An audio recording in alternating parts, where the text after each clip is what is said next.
Hello and welcome back. A few days ago, I saw that Gotham Chess had posted a YouTube video where he tried to lose to the worst bot on chess.com, the new Zach bot. I wanted to try that challenge for myself, so before watching his video, I played the bot trying to lose, and I uploaded a video of that game, and someone commented suggesting that I add commentary. So here's my analysis of my game against Zach. He started with pawn to e4, and my first strategy for trying to lose was to just play as badly as possible, and I think the worst response to e4 is probably f5. So I play f5, Zach takes me, and as far as I know, all the chess.com bots from beginner up, if you blunder mate in one against them, they will play it. So I blundered checkmate in one by playing pawn to g5. But Zach does not play queen to h5. He plays knight to f3, missing mate in one. I played e6, maybe trying to open up my king more.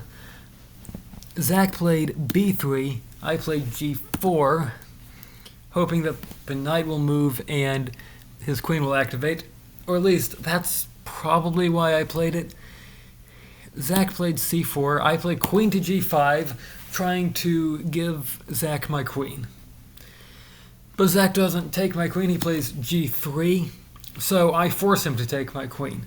I played queen takes d2, and since that is a check, and the king cannot move anywhere, and the check cannot be blocked, the queen must be taken. There are 5 different ways to take it, and Zach chooses queen takes d2.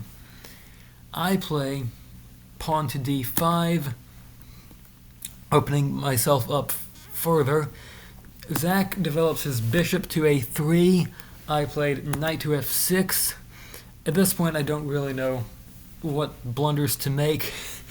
I'm just developing pieces now, out of habit. Bishop c1, Zach undevelops, and I develop my other knight. Bishop e2 is played by Zach, and now I play bishop to a3, giving away my bishop 2 different ways.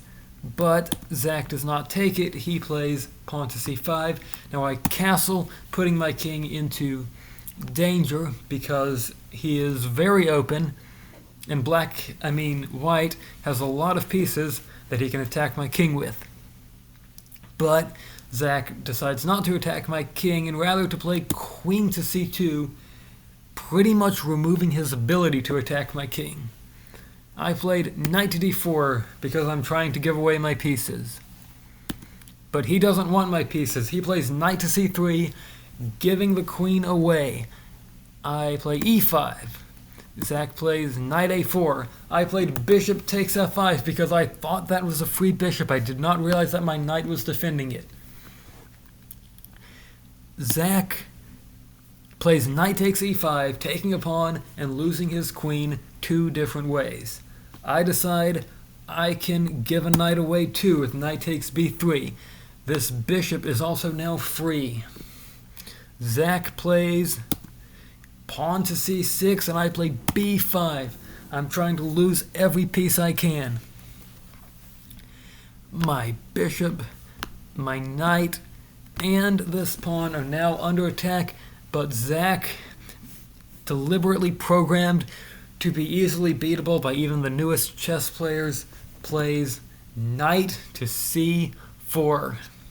And now he has 4 different pieces that are under attack by my pieces. I could take any of them, but I'm trying to lose, so I take none of them. Rook f to e8, with the plan being to blunder my rook by taking on e2 with check, which I do on the next move. He, kind of surprisingly, actually takes me back. Of course, this is not a very good move because I can still take his queen, and I can also play knight to d4, forking the king and the queen. But since I'm trying to lose, I don't do either of those things. And now Zach again has 3 pieces that I could just take for free. But I play knight to d7. It seems like a contest to see who can blunder more pieces. My bishop is hanging. My knight is hanging. My other knight is hanging. And after Zach plays knight to a4, I play d4. Now this bishop is also under attack. 4 of my 5 pieces that are not pawns can be captured. But instead, Zach plays rook to d1, and I play bishop d3, trying to give away my pieces, but Zach doesn't want my pieces. He plays king e1, and I don't know what to do, so I give a check with the bishop. He plays rook to d2. I still don't know what to do. I play pawn a5. And then Zach played knight to c3. Now the bishop, both rooks, and both knights for Zach are under attack. And around here, I remembered that one of the best ways to lose a chess game is to start running your king up the board when your opponent still has a lot of pieces they can attack you with. Against any human opponent and almost any non-human opponent, that is a surefire way to get your king brutally attacked. But against Zach, when I played king e7, he didn't even care. He just played knight to a4, and all his pieces are still under attack. I play king f6.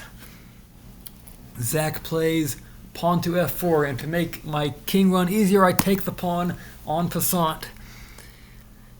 And Zach replies with queen to c3, blundering his queen a different way.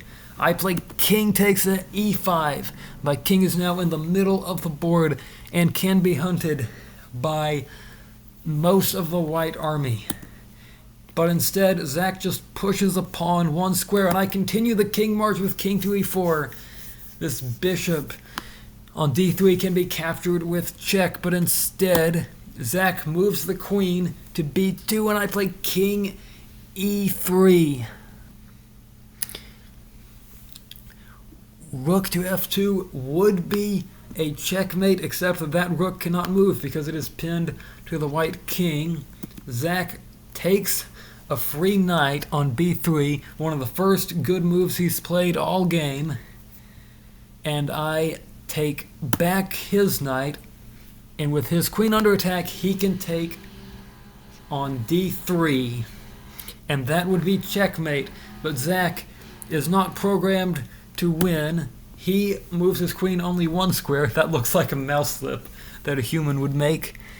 I played f2 check, and Zach has the options of rook takes f2, which would be close to a checkmate, although it wouldn't even be close to a checkmate really. Or king to d1, and Zach plays king to d1, blundering checkmate in 1. I can promote my pawn to a king or a rook, and either of those would be checkmate. But I am trying to lose, so I don't do that. I play knight to c5. Zach plays rook to b2. He actually gives me a check. King f3, because I'm trying to have my king as far forward as possible to be close to his pieces so they can checkmate me. Zach pushes a pawn again. I play knight to e4. If I have a bunch of pieces around my king, they can cover my king's escape squares. Zach in this position could take my bishop on d3 with a check. He could also take my pawn. And instead, Zach just plays rook from b to b1. I again can checkmate him in 2 moves, but I don't. I play pawn to a3. Zach plays queen c2. And if I promote my pawn, Zach's queen will be covering the entire second rank, so my king would not be able to escape there if he gets checked. But of course, I don't want to promote to a rook or a queen, because that would be checkmate, and I'm trying to lose, not win. So I play pawn to f1 and make a knight. Zach plays g5, and at this point, all of the second rank squares are covered by the queen. This pawn is covering the g4 square, and the bishop covers e3 and f4. The only square that's not covered is g3. So if I can get something that isn't a knight there, and then I can get checked on e2, then I will be checkmated. So I play bishop to d6, preparing to move the bishop here to block my king's escape. Zach yet again pushes a pawn. The g4 square is no longer covered by that pawn, but a queen on e2 would still cover that square. So I play bishop to g3.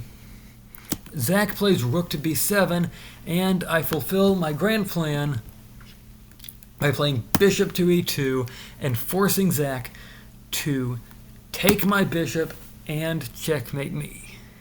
Goodbye.